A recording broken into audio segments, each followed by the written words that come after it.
Hello friends, हमने class 10 विज्ञान में चैप्टर नंबर 10 के आंकिक प्रश्नों की एक सीरीज स्टार्ट की थी, जिस सीरीज में हमने 3 पार्ट पढ़ लिए थे। उसी सीरीज का ये चौथा पार्ट है, जिसमें हम स्नेल के नियम पर आधारित आंकिक प्रश्न पढ़ेंगे। तो चलिए आज की वीडियो स्टार्ट करते हैं और आज के पहले क्वेश्चन को पढ़ते हैं। पहला क्वेश्चन है, प्रकाश बाह्य से 1.5 अपवर्तनांक की कांच की प्लेट में प्रवेश करता है। कांच में प्रकाश की चाल कितनी है? निर्वात में प्रकाश की चाल 3 × 10⁸ मीटर प्रति सेकंड है। तो क्वेश्चन पढ़ने के बाद सबसे पहले हम इसके मान दिए हुए हैं वो लिख लेते हैं। तो इसमें कह रहा है कि प्रकाश बाह्य से 1.5 अपवर्तनांक, इसमें अपवर्तनांक की बात कर रहा है, तो ये किसका मान दिया हुआ है? एन का मान दिया हुआ है, तो इसे एन के बराबर लिख लेते हैं 1.5 प्रवेश करता है। फिर कांच में प्रकाश की चाल कितनी है, ये पूछ रहा है कि कांच में प्रकाश की चाल कितनी है। तो अगर माध्यम में चाल की पूछे तो हम उसे v के बराबर मानते हैं, तो v बराबर क्वेश्चन मार्क है। फिर निर्वात में प्रकाश की चाल, और निर्वात में प्रकाश की चाल होती है c, और c बराबर दिया हुआ है 3 × 10⁸ मीटर प्रति सेकंड।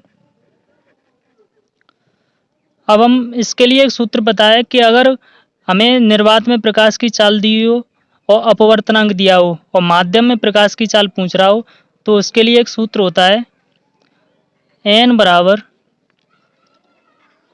निर्वात में प्रकाश की चाल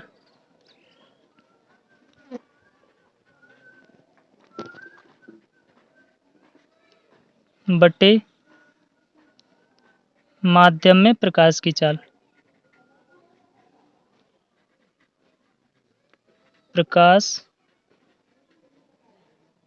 की चाल, अगर ये सूत्र आपको याद नहीं है तो ये सूत्र लिख लीजिए और इसे ही शॉर्ट में लिख देते हैं, n बराबर c बट्टे v, जहाँ n क्या है? अपवर्तनांक है, c निर्वात में प्रकाश की चाल है और v क्या है? माध्यम में प्रकाश की चाल। यानी जिस माध्यम में बात कर रहा है पूछने की, उस माध्यम में प्रकाश की चाल। तो चलिए इस सूत्र की मदद से इसमें जो पूछ रहा है माध्यम में प्रकाश की चाल, और माध्यम कौन सा दिया हुआ है? कांच दिया हुआ है, तो कांच में प्रकाश की चाल ज्ञात करते हैं। तो इसमें जो मान दिए हुए हैं उन्हें इस सूत्र में लिखते हैं। तो n का मान दिया हुआ है 1.5, तो 1.5 बराबर c निर्वात में प्रकाश की चाल कितनी दे रखी है? 3 × 10⁸, और बट्टे v, कांच में पूछ रहा है तो v का मान ज्ञात करना है। इसके नीचे 1 मान लेंगे और क्रॉस मल्टीप्लाई करेंगे। जब क्रॉस मल्टीप्लाई करेंगे तो 1.5 का गुणा 1 v में होगा, तो ये हो जाएगा 1.5 v, और बराबर में 1 का गुणा 3 × 10⁸ पे होगा, तो ये हो जाएगा 3 × 10⁸। अब v का मान ज्ञात करना है, तो v बराबर हो जाएगा 3 × 10⁸ बट्टे 1.5। अब यहाँ से दशमलव हटाएंगे, ऊपर एक 0 बढ़ा देंगे, तो v बराबर हो जाएगा 30 × 10⁸, और बट्टे में कितना आ जाएगा? 15। अब इसे काट देंगे 15 से एक बार और ये 2 बार, तो यहाँ से इम्प्लाइज दैट करके लिख देंगे ओ v बराबर 2 × 10⁸। तो ये किसका मान निकल आया? कांच में प्रकाश की चाल। यानी जिस भी माध्यम में प्रकाश की चाल पूछ रहा था, इसमें तो कांच की पूछ रहा था, अगर पानी में पूछे या हीरे में पूछे, किसी भी माध्यम में पूछे, तो इसी सूत्र के द्वारा हम ज्ञात कर लेते। तो ये निकल आया कांच में प्रकाश की चाल। ये क्वेश्चन नंबर 14 का आंसर था। अब चलते हैं अगले क्वेश्चन पर। तो अगला क्वेश्चन पढ़ते हैं। इस क्वेश्चन में कह रहा है कि वायु के सापेक्ष जल तथा कांच के अपवर्तनांक क्रमशः 4/3 तथा 3/2 हैं। जल के सापेक्ष कांच का अपवर्तनांक तथा कांच के सापेक्ष जल का अपवर्तनांक ज्ञात कीजिए। तो इसमें वायु के सापेक्ष कांच का और जल का, इन दोनों के अपवर्तनांक दिए हुए हैं, और जल के सापेक्ष कांच का पूछ रहा है और कांच के सापेक्ष जल का पूछ रहा है। तो इसमें जो मान दिए हुए हैं सबसे पहले उन्हें लिख लेते हैं। तो पहला कह रहा है कि वायु के सापेक्ष जल का अपवर्तनांक। तो इसे लिखने के लिए ये ज़रूरी है कि ये किसके सापेक्ष दिया है ये जानना। तो इसमें किसके सापेक्ष दिया हुआ है कि वायु के सापेक्ष, यानी वायु के सापेक्ष दे रखा है तो हम जिसके सापेक्ष दिया होता है उसे पहले लिखते हैं और उसके बाद n बनाते हैं। और किसका दिया हुआ है, जल का दिया हुआ है, तो हम इसे जल के सापेक्ष लिख देंगे। यानी वायु के सापेक्ष जल का दिया था तो वायु एयर ए बना दिया, अपवर्तनांक की बात कर रहा है तो n बना दिया, और जल, जल का मतलब वाटर, तो w बना दिया। तो ANW जिसके सापेक्ष दिया हुआ है उसे पहले लिखेंगे और जिसका दिया हुआ है उसे बाद में लिखेंगे और बीच में बना देंगे n। कितना दे रखा है, 4/3, 4/3 लिख लिया। आगे कह रहा है तथा कांच के अपवर्तनांक, यानी जो कांच का दिया हुआ है वो भी किसके सापेक्ष दिया हुआ है, वायु के सापेक्ष दिया हुआ है, तो इसे भी वायु के सापेक्ष लिखेंगे। तो वायु के सापेक्ष दिया है तो A, अपवर्तनांक है तो n, और किसका है, कांच का, तो G। ये कितना दिया हुआ है, 3/2 दिया हुआ है। आगे कह रहा है जल के सापेक्ष। अब किस में पूछ रहा है, जल के सापेक्ष पूछ रहा है, तो जिसके सापेक्ष पूछता है उसे पहले लिखते हैं।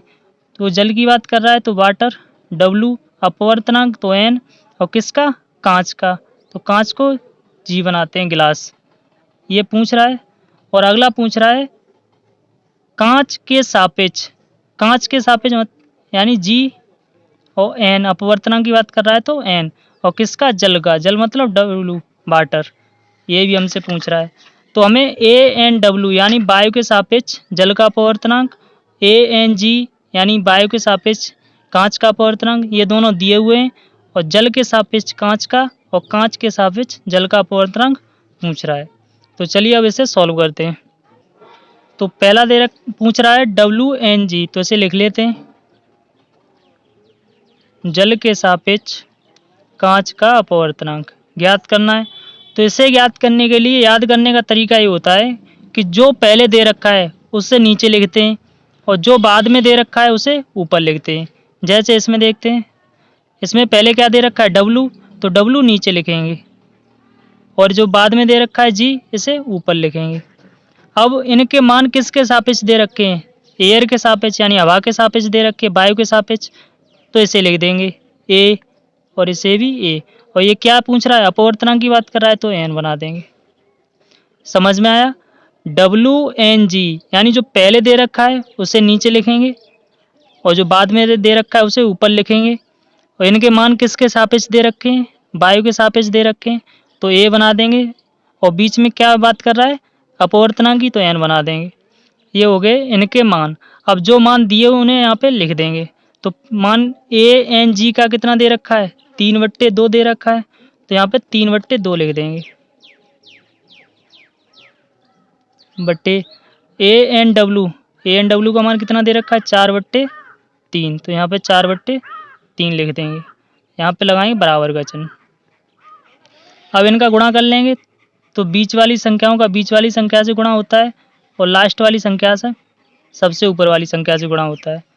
अब इसे लिख लेते हैं, 3 का गुणा 3 में करेंगे तो 3 गुणा 3 हो जाएगा, और बट्टे में 2 गुणा 4 हो जाएगा। अब इसमें जो कटने वाली संख्या है वो काट देंगे, अगर नहीं कट रही तो गुणा करके लिख देंगे। तो कटेगी तो नहीं, 3 का गुणा 3 में करेंगे तो 9 आ जाएगा, और 2 को गुणा 8 में करेंगे, 4 में करेंगे तो कितना आ जाएगा, 8 आ जाएगा। तो ये किसका मान आ गया, WNG का, यानी जल के सापेक्ष कांच का अपवर्तनांक कितना आ गया, 9/8। अगला पूछ रहा है GNW का, तो इसे भी लिख लेते हैं। दूसरा है इसी का GNW, ये पूछ रहा है। तो जैसे ये किया था, जो पहले दे रखा था उसे नीचे, जो बाद में दे रखा था उसे ऊपर, वैसा ही यहाँ करेंगे। तो यहाँ पे पहले कौन सा दे रखा है, G, तो G को नीचे लिखेंगे, बाद में क्या रखा है, W, तो W को ऊपर लिख देंगे। अब ये अपवर्तनांक की बात कर रहा है तो n बना देंगे। अब इनके मान किसके सापेक्ष दे रखे हैं, एयर के सापेक्ष, हवा के सापेक्ष, तो ये बना देंगे। बस अब इनमें मान रखना है और आंसर ज्ञात करना है। तो ANW का मान कितना दे रखा है, 4/3, तो यहाँ लिखेंगे GNW बराबर 4/3। और इसके नीचे क्या लिखेंगे, 3/2। क्यों? क्योंकि ए एन जी का मान कितना दे रखा है, 3/2। अब लास्ट वाली संख्या का सबसे ऊपर वाली संख्या से गुणा और बीच वाली संख्या का बीच वाली से। तो यहाँ से गुणा करके मान याद करेंगे तो जी एन डब्लू बराबर किस हो जाएगा, 4/3 इनका गुणा कर लेते हैं तो जी एन डब्लू बराबर हो जाएगा 4×2 8/3 का गुणा 3 में करेंगे तो कितना आ जाएगा, 9। तो ये किसका मान आ गया, कांच के सापेक्ष जल का अपवर्तनांक। और इसमें यही दो पूछ रहा था, पहला पूछ रहा था कि जल के सापेक्ष कांच का अपवर्तनांक ज्ञात कीजिए और दूसरे में पूछ रहा है कांच के सापेक्ष जल का अपवर्तनांक। तो हमारे ये हो गए दोनों इसी क्वेश्चन के आंसर। अब चलते हैं अगले क्वेश्चन पर। इस क्वेश्चन में कह रहा है कि वायु के सापेक्ष जल तथा कांच के अपवर्तनांक क्रमशः 1.35 तथा 1.53 है। यदि प्रकाश किरण कांच से जल में जा रही है तो कांच के सापेक्ष जल का अपवर्तनांक ज्ञात कीजिए। कांच के सापेक्ष पूछा है और किसका पूछा है, जल का अपवर्तनांक। तो इसका मान ज्ञात करने के लिए जो मान दिए हुए हैं उसे लिख लेते हैं। तो पहला मान दिया हुआ है इसमें वायु के सापेक्ष जल का अपवर्तनांक। तो वायु के सापेक्ष की बात कर रहा है तो ए, अपवर्तनांक है तो एन, और किसका है, जल का, तो डब्लू। डब्लू मतलब वाटर। ये कितना दे रखा है, 1.35। अब दूसरा भी वायु के सापेक्ष ही दे रखा है, किसका है, कांच का। तो इसे लिखेंगे ए एन जी। जी मतलब गिलास, गिलास मतलब कांच। कितना दे रखा है, 1.53। हमने ये दोनों मान लिख लिए। अब आगे पूछ क्या रहा है कि कांच के सापेक्ष जल का, किसके सापेक्ष पूछ रहा है, कांच के। तो इसे पहले लिखेंगे तो जी बनाएंगे। अपवर्तनांक है तो एन, किसका है, जल का, तो डब्लू। इसका मान हमें ज्ञात करना है। तो इसे करने के लिए लिखेंगे जी एन डब्लू बराबर, जो पहले दे रखा है उसे कहाँ लिखेंगे, नीचे लिखेंगे, तो जी बना लिया। अपवर्तनांक है तो एन, और इसका मान किसके सापेक्ष दे रखा है, ए के सापेक्ष, तो ये बना देंगे। और जो बाद में दे रखा है उसे ऊपर लिखेंगे। और अपवर्तनांक की बात कर रहा है तो एन, और इसका मान किसके सापेक्ष दे रखा है, ए। ये हमने इसकी मदद से ये सूत्र बना लिया। अब इसमें मान रखते हैं। तो जब मान रखेंगे तो जी एन डब्लू बराबर, ए एन डब्लू का मान कितना दे रखा है, 1.35 बट्टे ए एन जी का मान कितना दे रखा है, 1.53। अब यहाँ दशमलव से दशमलव हटा देंगे तो जी एन डब्लू बराबर कितना हो जाएगा, 135 बट्टे 153। अब इसमें देखते हैं जो कट रही है उसे काट देंगे। तो जब इसे जोड़ेंगे तो 1 और 3 4 और 5 9, 3 से कट जाएगी। 5 और 1 6 और 3 9, ये भी 3 से कट जाएगी। तो सबसे पहले इसे 3 से काट लेते हैं। जब 3 से काटेंगे तो ये हो जाएगा 3 चौक 12, 1 बचा 15 हुए, 3 पंजे 15। इसे काटें 3 पंजे 15 और 1 3 एकम 3। तो जो मान आया उसे लिख लेते हैं। तो जी एन डब्लू बराबर हो जाएगा 45/51। अब एक बार फिर चेक करते हैं, ये कट रही है तो 5 और 4 9, 5 और 1 6, ये 6 भी 3 से कट जाएंगे, 9 भी। तो फिर दोबारा से काट देंगे इसे। 3 एकम 3, 1 बचा 3 पंजे 15, इसे काटेंगे 3 एकम 3, 1 2 बचे 3 सत्ते 21। अब इसे लिख लेते हैं। तो जी एन डब्लू बराबर 15/17। तो ये किसका मान हो गया, कांच के सापेक्ष जल का अपवर्तनांक। और इस क्वेश्चन में यही पूछ रहा था कि कांच के सापेक्ष जल का अपवर्तनांक ज्ञात कीजिए। अब चलिए अगले क्वेश्चन पर चलते हैं। ये क्वेश्चन पहले जो 3 पार्ट में क्वेश्चन कराए उन्हीं जैसा ही है, लेकिन इस क्वेश्चन में कुछ पॉइंट हैं दर्पण और लेंस से संबंधित, वो बताने थे, इस वजह से इस क्वेश्चन को उठाया है। तो चलिए इस क्वेश्चन को पढ़ते हैं, फिर उसके बाद जो इससे संबंधित पॉइंट हैं जो हमें याद रखने उन्हें बताएंगे। तो पहले इस क्वेश्चन को सॉल्व कर लेते हैं। तो क्वेश्चन में कह रहा है कि 10 सेंटीमीटर फोकस दूरी वाले उत्तल लेंस से 20 सेंटीमीटर दूर 10 सेंटीमीटर लंबी मोमबत्ती रखिए। लेंस से बने मोमबत्ती के प्रतिबिंब की स्थिति, प्रकृति तथा लंबाई ज्ञात करो। तो इसमें 10 सेंटीमीटर फोकस दूरी वाले उत्तल लेंस, यानी उत्तल लेंस की फोकस दूरी दे रखी है 10 सेंटीमीटर, और 20 सेंटीमीटर दूर 10 सेंटीमीटर लंबी मोमबत्ती रखी है। यानी वस्तु की बात कर रहा है, तो वस्तु की लंबाई दे रखी है 10 सेंटीमीटर, और वस्तु लेंस से कितनी दूर रखी है 20 सेंटीमीटर, यानी वस्तु तक की दूरी दे रखी है 20 सेंटीमीटर। आगे पूछ रहा है कि लेंस से बने मोमबत्ती के प्रतिबिंब की स्थिति। जब प्रतिबिंब की स्थिति की बात करता है तो हमसे ओबी का मान पूछता है, ओबी का मान पूछ रहा है। प्रकृति, इसी प्रकृति के बारे में हमें बताना है, इस वजह से मैंने ये क्वेश्चन उठाया है। तो इसमें प्रकृति ज्ञात करनी है, और लंबाई, लंबाई का मतलब क्या होता है कि आई का मान ज्ञात करना है। तो चलिए इसमें जो मान दिए हुए हैं उन्हें पहले लिख लेते हैं। तो पहला मान दिया हुआ है कि 10 सेंटीमीटर फोकस दूरी, तो एफ बराबर 10 सेंटीमीटर। अब ये प्लस में होगा, क्यों? क्योंकि उत्तल लेंस दे रखा है। आगे 20 सेंटीमीटर दूर है, तो यू का मान दे रखा है 20 सेंटीमीटर। ये माइनस का होगा क्योंकि वस्तु तक की दूरी माइनस में ली जाती है। और 10 सेंटीमीटर लंबी है, वस्तु की लंबाई को हम मानते हैं ओ, तो ओ बराबर कितना दे रखा है 10 सेंटीमीटर। और किसी की लंबाई जो होती है वो माइनस में नहीं मानते, चाहे वो लेंस हो, चाहे दर्पण हो, अवतल हो या उत्तल हो। आगे लेंस से बने मोमबत्ती के प्रतिबिंब, यानी ओबी का मान पूछ रहा है, तो ओबी का मान ज्ञात करना है, स्थिति की बात कर रहा है। प्रकृति, तो यहाँ पे लिख लेते हैं प्रकृति ज्ञात करनी है। और लंबाई, लंबाई पूछ रहा है तो आई का मान ज्ञात करना है। अब इस क्वेश्चन में जो मान दिए हुए थे वो हमने लिख लिए। अब इसे हम सूत्र में लगाएंगे और किसका मान ज्ञात करेंगे, ओबी का। फिर ओबी का मान ज्ञात करने के बाद किसका ज्ञात करेंगे, आई का, और इन दोनों की मदद से हम प्रकृति ज्ञात करेंगे। तो चलिए सबसे पहले हम ओबी का मान ज्ञात करते हैं। तो इसके लिए एक सूत्र होता है 1/f बराबर 1/ओबी प्लस माइनस होगा, क्यों? क्योंकि लेंस दे रखा है, माइनस 1/u। अगर दर्पण होता तो यहाँ प्लस लगाते। जो मान दिए उन्हें लिख देते हैं, 1/10 बराबर ओबी का मान ज्ञात करना है, तो 1/ओबी माइनस 1/यू का मान कितना दे रखा है माइनस का 20। अब इसे बाहर निकालें तो यहाँ क्या हो जाएगा, प्लस हो जाएगा, तो 1/10 बराबर 1/ओबी और प्लस 1/20 हो जाएगा। अब इसे पक्षांतर कर लेते हैं, तो 1/ओबी एक तरफ रखेंगे, 1/20 दूसरी तरफ ले आएंगे, तो 1/10 माइनस इधर ले आएंगे तो 1/20, और बराबर में क्या हो जाएगा 1/ओबी हो जाएगा। अब इन दोनों का एलसीएम लेते हैं, तो एलसीएम कितना हो जाएगा 20 हो जाएगा, तो 20 एलसीएम, और 1/ओबी ऐसा का ऐसा ही लिख लिया। 10 का भाग 20 में देंगे 2 बार, 2 का गुणा 1 में करेंगे तो 2, माइनस 20 का भाग 20 में देंगे 1 बार, 1 का गुणा 1 में करेंगे तो 1, ये माइनस लगा है।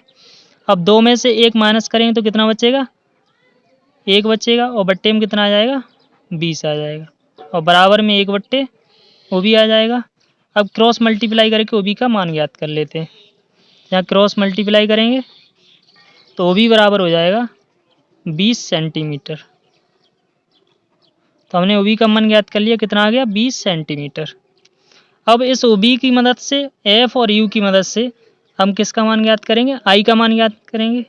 तो आई का मान ज्ञात करने के लिए हमें एक सूत्र पता है, क्या है कि I/O बराबर I/O बराबर OB/U। अब इसमें मान रख देंगे जो भी दिए हुए हैं, और हम आई का मान ज्ञात कर लेंगे। तो आई का मान तो ज्ञात करना है, तो आई लिख देंगे। ओ का मान दे रखा है 10, 10 लगा दिया। ओबी का मान अभी ज्ञात किया है 20 आया है, तो 20 लिख देंगे। और यू का मान कितना दे रखा है माइनस का 20। अब आई का मान I/10 बराबर 20/20 माइनस का, ये कट जाएंगे, कितना बचेगा माइनस का 1। अब 10 का गुणा इसमें करेंगे तो आई बराबर कितना आ जाएगा माइनस का 10। अब हमने पिछले भी वीडियो में बताया था कि माइनस का मतलब क्या होता है, कि जो प्रतिबिंब बनना है वो कैसा बनना है, उल्टा बनना है। जब भी प्रतिबिंब की लंबाई के लिए माइनस चिन्ह आए तो उसका मतलब हमेशा यही होता है कि जो प्रतिबिंब बनना है वो वस्तु की अपेक्षा उल्टा बनना है। यानी वस्तु अगर यूं खड़ी है तो प्रतिबिंब कैसा बनना होगा, ऐसा बनना होगा। अब हम इसकी प्रकृति ज्ञात करते हैं। इसकी प्रकृति ज्ञात करने से पहले लेंस और दर्पण के जो प्रतिबिंब बनते हैं उनकी जो प्रकृति होती है उनके बारे में जान लेते हैं। तो जब उनके बारे में जान लेंगे तो इसका आंसर अपने आप पता चल जाएगा। तो सबसे पहले हम दर्पण के बारे में देखेंगे, फिर उसके बाद लेंस के बारे में देखेंगे। तो सबसे पहले हम उत्तल दर्पण का एक चित्र बना लेते हैं। तो उत्तल दर्पण ऐसा ही होता है और ये इसकी मुख्य अक्ष होती है। तो उत्तल दर्पण का काम क्या होता है कि जब भी इस पर प्रकाश की किरणें पड़ती हैं तो यह प्रकाश की किरणों को बिखेर देता है, एक जगह ना मिलाकर चारों दिशाओं में बिखेर देता है। तो ऐसा ये मान के चलते हैं, ये प्रकाश की किरणें और ये टकराने के बाद इधर मुड़ गई हैं, ये वाली इधर है तो ये इधर मुड़ गई हैं। तो हम इसका प्रतिबिंब प्राप्त करने के लिए जहाँ पर ये किरणें टकराती हैं वहाँ से आभासी रेखाएं खींचते हैं। तो ये आगे बढ़ाएंगे इधर,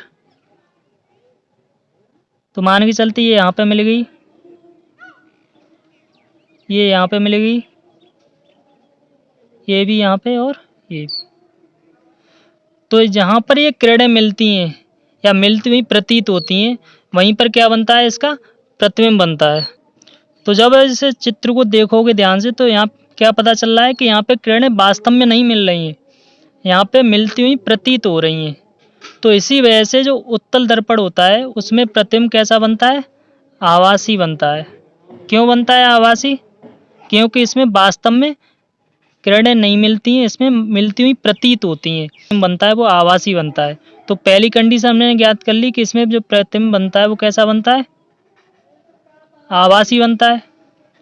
अब दूसरी कि हमने आपको बताया था कि जो वाहन होते हैं उनके साइड मिरर में कौन सा दर्पण यूज होता है, तो आपको पता होगा कि उत्तल दर्पण यूज होता है। तो उसमें कैसा प्रतिबिंब बनता है, सीधा बनता है। तो इसमें भी कैसा ही बनेगा, सीधा बनेगा, पहला आभासी फिर सीधा। अब अगली भी प्रकृति उसी की मदद से याद करेंगे जो दर्पण लगा होता है वाहन में। तो वाहन में जो प्रतिबिंब बनता है वस्तु का या किसी वाहन का पीछे जो आ रहा होता है तो उससे छोटा ही बनता है, उससे बड़ा तो बनेगा नहीं। तो उससे ये पता चलता है कि जो उत्तल दर्पण में प्रतिबिंब बनता है वो कैसा बनता है, वस्तु से छोटा।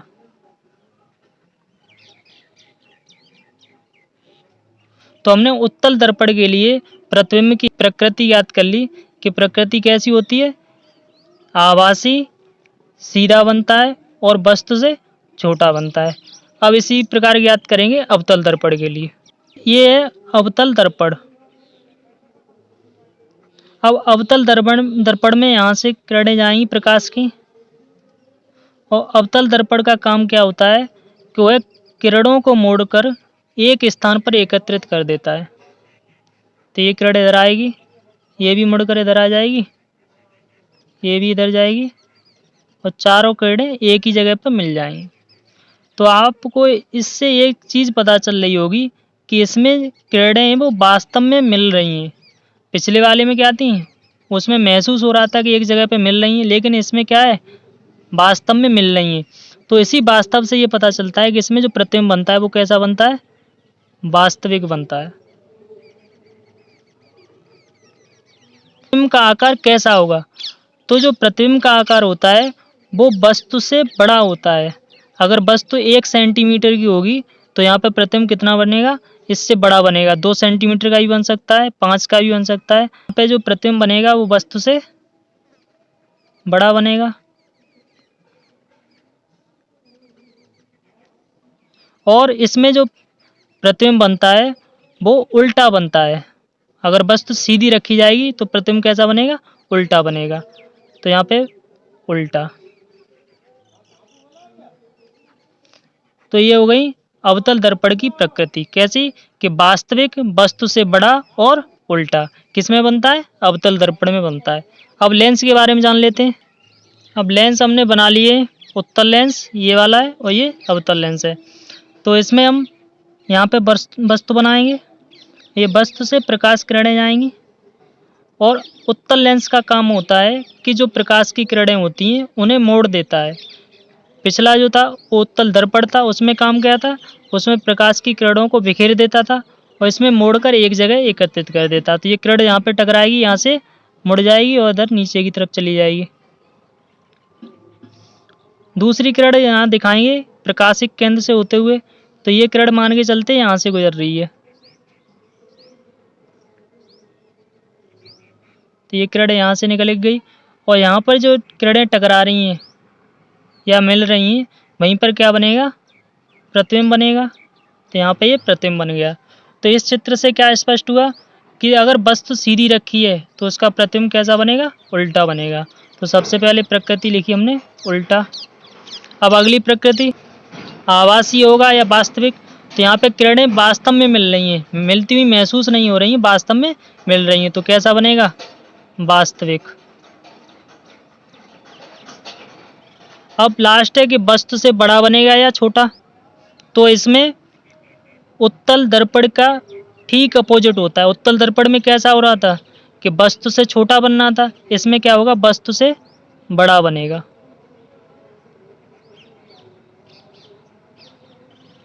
तो हमने उत्तल लेंस के लिए ज्ञात कर ली क्या कि उत्तल लेंस में जो प्रकृति होती है किसकी, प्रतिबिंब की, वो उल्टी, वास्तविक और वस्तु से बड़ी होती है। यानी प्रतिबिंब जो बनेगा वो उल्टा बनेगा, वास्तविक बनेगा और वस्तु से बड़ा बनेगा। अब इसमें देख लेते हैं, इसमें इसमें उल्टा बनना है तो इसमें कैसा बनेगा, सीधा बनेगा। क्यों बनेगा, क्योंकि जब प्रकाश की किरणें यहाँ टकराएंगी तो ये अवतल लेंस से टकराने के बाद वापस मुड़ जाती हैं, यानी बिखर जाती हैं चारों दिशाओं में। क्यों, क्योंकि अवतल लेंस का काम क्या होता है, किरणों को बिखेरना। तो ये इससे टकराएंगी और वापस मुड़ जाएंगी। फिर यहाँ से टकराने के बाद ये मान के चलते हैं कि इधर मिलती हुई प्रतीत हो रही हैं, कि यहाँ पे मिल रही हैं किरणें। अगर मिलती हुई प्रतीत हो रही हैं तो कैसा बनेगा, आभासी बनेगा। अब इसमें वस्तु से बड़ा बनना है तो इसमें कैसा बनेगा, वस्तु से छोटा बनेगा।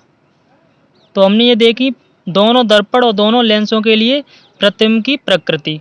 अब चलते सवाल पर, जो सवाल में पूछ रहा था कि उसमें प्रकृति क्या होगी।